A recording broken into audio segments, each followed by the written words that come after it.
প্রত্যেকটা ভাষার কিছু এলিমেন্ট থাকে, বেসিক এলিমেন্ট, যেটা দিয়ে হচ্ছে ভাষায় আমরা কথা লিখে থাকি, বাক্য ব্যবহার করে থাকি। সেটা যে কোনো ল্যাঙ্গুয়েজই হোক, প্রত্যেকটা ল্যাঙ্গুয়েজেরই কিছু স্পেসিফিক বেসিক এলিমেন্ট আছে। যেমন ইংরেজি ভাষা শিখতে গেলে আমাদেরকে বেসিক যে এলিমেন্টগুলো এটা শিখতে হয়, নাউন, প্রোনাউন, ভার্ব। সোজা কথা, যেই সমস্ত এলিমেন্ট দিয়ে একটা কথা বা একটা বাক্য গঠন করা যায় তাদেরকে বলা হয় হচ্ছে টোকেন। তো সি যেহেতু একটা প্রোগ্রামিং ল্যাঙ্গুয়েজ, সি এরও টোকেন থাকা উচিত। So every language is made up of some basic elements that construct the structure of that language. These elements are referred to as tokens. So like every other language, the C programming language has its own tokens. So C তে কয় ধরনের token আছে? আচ্ছা, এখানে আসলে 6টা category হবে, 5টা ক্যাটাগরি লিখছি। There are 6 categories of tokens in C programming language. তো আমরা আমাদের যে কোনো একটা প্রবলেম যখন সি প্রোগ্রামিং দিয়ে সলভ করব, অর্থাৎ কোডিং করব, সেই কোডিং এ কি কি বেসিক এলিমেন্ট আমরা ইউজ করব, এই 6 ধরনের বেসিক এলিমেন্ট হচ্ছে সি প্রোগ্রামিং এ থাকে। তো কিওয়ার্ড সম্বন্ধে আমরা মোটামুটি শুনে আসছি এতদিন। সবগুলা কিওয়ার্ডকে একসাথে আমাদের এখনো দেখা হয় নাই, এটা আমরা নেক্সট ক্লাসে দেখে ফেলবো হোপফুলি। তো এই যে আমরা যে কিওয়ার্ড গুলা ব্যবহার করি, int, float, if, else, for, আরো অনেক কিওয়ার্ড আছে, টোটাল 32টা কিওয়ার্ড আছে সিতে। তো এই রিজার্ভ যে ওয়ার্ড গুলা, এটা হচ্ছে সি এর one of the very basic tokens. ঠিক আছে, সো একটা টোকেন আমরা দেখলাম, সেটা হচ্ছে কি কিওয়ার্ড গুলো। আচ্ছা, নেক্সট টোকেন হচ্ছে আইডেন্টিফায়ার। আইডেন্টিফায়ার জিনিসটা কি? আমরা প্রোগ্রামিং করার সময় ভ্যারিয়েবল ডিক্লেয়ার করব, প্রোগ্রামিং করার সময় ফাংশন বানাবো, বা আমরা বিল্ট ইন ফাংশন যেগুলো দেয়া আছে সেগুলোকে ইউজ করব।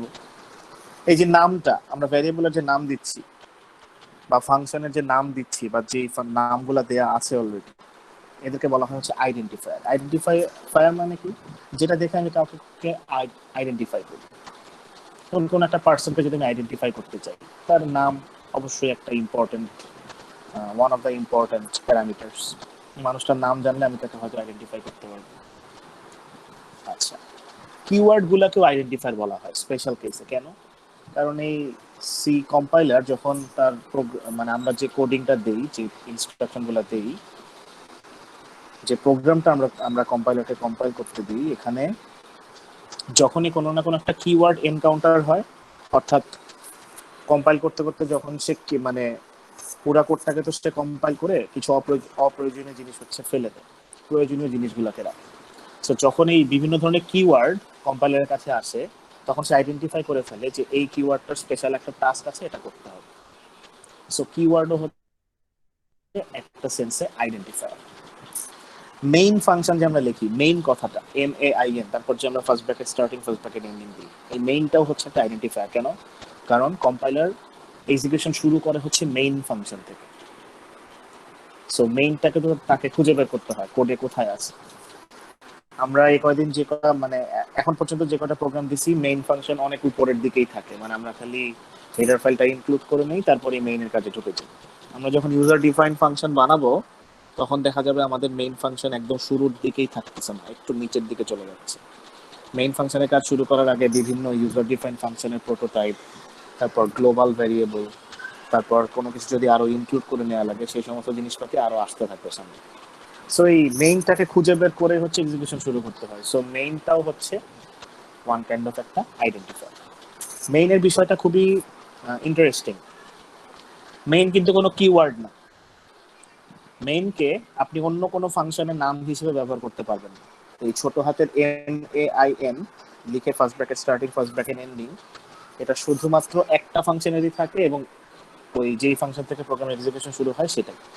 আপনি আপনার প্রোগ্রামে এই ছোট হাতের MAIN নামে আর কোনো ধরনের কোনো ফাংশন রাখতে পারবেন না। তো সেই অর্থে মানে বলা যায় যে মেইনের কাজটা তো একদম স্পেসিফিক। সো যাদের কাজ একদম স্পেসিফিক, যেগুলো রিজার্ভড ওয়ার্ড, সেগুলোকে আবার আমরা বলতেছি কিওয়ার্ড। তাহলে মেইন কেন কিওয়ার্ড? এটা হচ্ছে ওয়ান কাইন্ড অফ একটা ক্যারেক্টারিস্টিক সি প্রোগ্রামিং এর, যে মেইন কিওয়ার্ড না, কিন্তু তার কাজটা কাইন্ড অফ কিওয়ার্ডের। ঠিক আছে, সো অনেকে মেইনকে কিওয়ার্ড ভেবে থাকে, এটা কিন্তু ভুল একটা কনসেপশন। ঠিক আছে, সো যে কোনো ভ্যারিয়েবল ফাংশনের নাম, কিওয়ার্ড এবং মেইন এরা হচ্ছে আইডেন্টিফায়ার।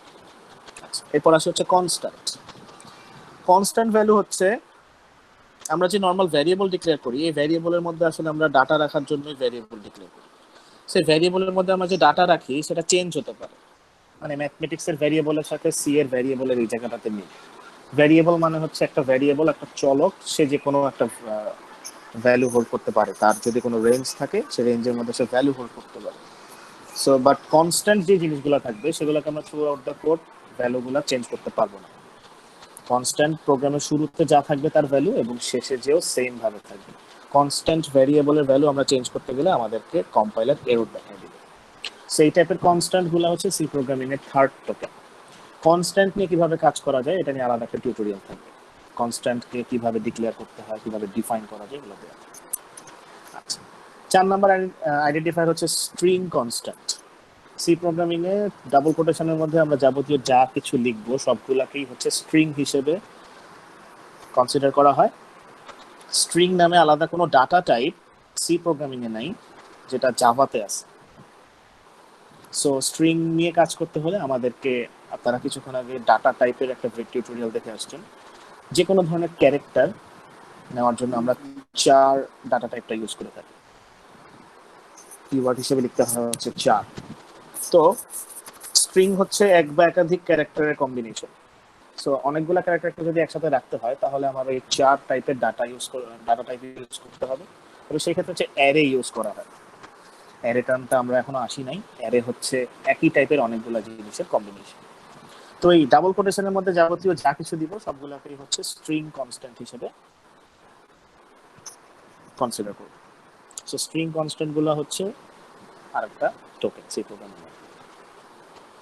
5 নাম্বার হচ্ছে অপারেটর এন্ড এক্সপ্রেশন, খুবই ইম্পর্টেন্ট। আমরা যখন সি প্রোগ্রামিং দিয়ে কাজ করি ডাটা নিয়ে, ডাটাকে হচ্ছে বিভিন্ন ধরনের প্রসেসিং এর মধ্যে দিয়ে যেতে হয়, বিভিন্ন ধরনের ম্যানিপুলেশন হয়। সো এই ম্যানিপুলেশন যখন ডাটার উপর হয়, আসলে বেসিক্যালি যে প্রসেসিং গুলোর কথা বলা হচ্ছে এগুলো হচ্ছে বিভিন্ন ধরনের অপারেটর সাথে সংযুক্তিতা থাকে। যোগ করা, বিয়োগ করা, গুণ করা, ভাগ করা, নর্মাল অ্যারিথমেটিক যে অপারেটর গুলো আছে। সিতে আরো অনেক বহু ধরনের অপারেটর আছে। সো এই বিভিন্ন ধরনের স্পেসিফিক কাজ করা, এগুলো আমরা অপারেটর দিয়ে করতে পারি, যেটা হচ্ছে ডিরেক্ট ডাটা নিয়ে কাজ করে, ডাটাকে ম্যানিপুলেট করে। এবং সেই অপারেটর গুলোকে ইনস্ট্রাকশন ওয়াইজ লেখার জন্য হচ্ছে এক্সপ্রেশন ব্যবহার করতে হয়। যেমন স্ক্রিনে আপনারা দেখতে পাচ্ছেন যে আমি এক্সাম্পল দিয়ে লিখছি যে প্লাস, মাইনাস, ইকুয়াল, এগুলো হচ্ছে অপারেটর। আর এ ইকুয়াল এ প্লাস বি, এ প্লাস প্লাস, এগুলো হচ্ছে এক একটা এক্সপ্রেশন। এগুলো আমরা অপারেটর নামে একটা আলাদা চ্যাপ্টারই আছে, যেখানে আমাদের অনেকগুলো টিউটোরিয়াল থাকবে, সেখানে আমরা বিস্তারিত দেখব। ঠিক আছে, সো এরকম স্পেশাল যে ক্যারেক্টার গুলো আছে বা সাইন গুলো আছে, এগুলা বিভিন্ন হিসেবে কাজ করে। সাইন দিয়ে অপারেটরেরও কাজ করা যায়, সেটা বোঝানোর জন্য স্কিম আছে যে কখন কি কাজ করে। যেমন যদি বলি স্টার সাইন বলা হয়, এই স্টার সাইন দিয়ে মাল্টি, এই স্টার সাইন দিয়ে পয়েন্টারের কাজ করা যায়, রেফারেন্সিং, আবার স্টার দিয়ে ডি রেফারেন্সিংও করা যায়। সো এই একটা ক্যারেক্টার অনেক ভাবে ব্যবহার করা যায়, এটা ডিপেন্ড করতেছে আমি ওকে কিভাবে মানে ইউজ করতেছি সেটা। ঠিক আছে, সেগুলো আমরা থ্রু আউট দ্য কোর্স দেখব। এত ভয় পাওয়ার এখন কিছু নাই, just for the time being জিনিসগুলো জেনে নেব। আর লাস্টলি হচ্ছে পাঞ্চুয়েটর। পাঞ্চুয়েটর মানে হচ্ছে আমরা আমাদের কোডিং এ প্রত্যেকটা স্টেটমেন্টকে হচ্ছে সেমিকলন দিয়ে এন্ড করি। সিঙ্গেল কোটেশন থাকে, সিঙ্গেল কোটেশন কোথায় থাকে এগুলো আমরা দেখব। ডাবল কোটেশন, যেটা বললাম যে স্ট্রিং লেখার জন্য ডাবল কোটেশন লাগে। তারপর first bracket starting ending, second bracket starting ending, এই যাবতীয় জিনিসগুলোকে বলা হয় হচ্ছে পাঞ্চুয়েটর। অর্থাৎ কোথায় শেষ, কোথায় একের পর এক জিনিস সাজানো হয়েছে, কোথায় ব্লকের শুরু, কোথায় ব্লকের শেষ, এই সমস্ত জিনিসগুলো দেখানোর জন্য হচ্ছে পাঞ্চুয়েটর ইউজ করা। So C as a programming language, তার বেসিক এলিমেন্ট গুলা হচ্ছে এই 6টা জিনিস। এই 6টা জিনিস ঘুরে ফিরেই হচ্ছে একটা সি প্রোগ্রামকে কনস্ট্রাক্ট করে। এখন আপনারা বলতে পারেন যে স্যার প্রথম দিন একটা টিউটোরিয়াল দেখাইছিলেন যে basic components of a C program, আর আজকে বলতেছি টোকেনস ইন সি প্রোগ্রামিং, দুইটা কিন্তু আলাদা। Basic components of C programs মানে হচ্ছে এই যে টোকেন গুলাকে ইউজ করে আপনি যে প্রোগ্রাম গুলা লেখেন, এই সব ধরনের প্রোগ্রামে কিছু কমন ইনস্ট্রাকশন থাকে, কিছু কমন এক্সপ্রেশন থাকে, কিছু কমন কিওয়ার্ড থাকে, সেটা মোটামুটি সব ধরনের সি প্রোগ্রামিং এর কমন। সেটা হচ্ছে সি প্রোগ্রামের বা সি কোডিং এর, অর্থাৎ একটা প্রবলেম সলভ করার জন্য আমরা যে কোডিং করি, প্রোগ্রাম লিখি, সেই সমস্ত প্রোগ্রামগুলোর কিছু বেসিক কম্পোনেন্ট হচ্ছে ওই টিউটোরিয়ালটাতে ছিল। আর আজকে যেটা শিখলাম সেটা হচ্ছে একদম প্রোগ্রামিংটার, অর্থাৎ ভাষাটার, ল্যাঙ্গুয়েজটার বেসিক কি এলিমেন্ট আছে সেটা।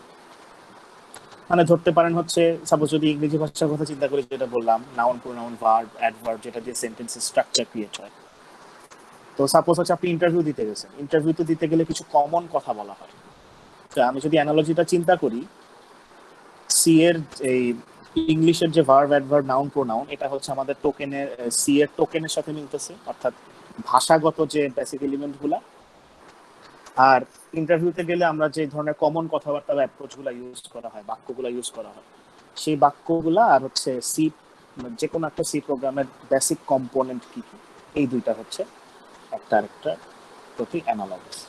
ঠিক আছে? সো সি প্রোগ্রামের বেসিক কম্পোনেন্ট কি আর সি প্রোগ্রামিং ল্যাঙ্গুয়েজের বেসিক কম্পোনেন্ট কি, হোপফুলি আপনারা পার্থক্যটা বুঝতে পারছেন।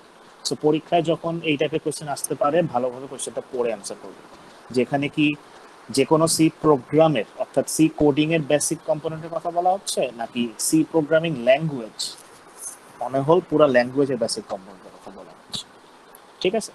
সো এই টোকেন গুলো যদি আমাদের জানা থাকে, দেন আমরা নেক্সট যখন কোডিং করা শুরু করব, তখন বিভিন্ন জায়গায় কিওয়ার্ড ইউজ করব, বিভিন্ন জায়গায় আমরা ফাংশনের নাম দিব, বিভিন্ন জায়গায় আমরা কনস্ট্যান্ট ভ্যালু নিয়ে কাজ করব, আমরা স্ট্রিং নিব, প্রিন্টএফ স্ক্যানএফ এর মধ্যে অলওয়েজই একটা স্ট্রিং পাস করতে হয়, এটা আমরা নেক্সটে দেখে ফেলবো ইনশাল্লাহ।